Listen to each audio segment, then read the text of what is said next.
بسم اللہ الرحمن الرحیم۔ السلام علیکم۔ ویڈیو کو لائک، شیئر اور چینل کو سبسکرائب ضرور کریں۔ روزانہ نماز عشاء کے بعد باوضو بیٹھ کر یا ودودو 100 مرتبہ محبت و یقین کے ساتھ پڑھیں۔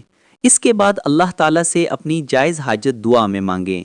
ورد کے دوران دل میں یہ نیت رکھیں کہ میرا رشتہ سکون و محبت والا ہو، دلوں میں نرمی اور رحمت پیدا ہو۔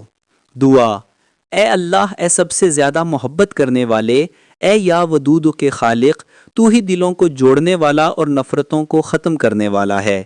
یا اللہ، اپنے پیارے نام کے صدقے میرے دل اور میرے گھر میں محبت، سکون اور رحمت اتار دے۔ یا ودودو، ہماری زندگیوں سے نفرت، کینہ اور رنجشیں ختم کر دے۔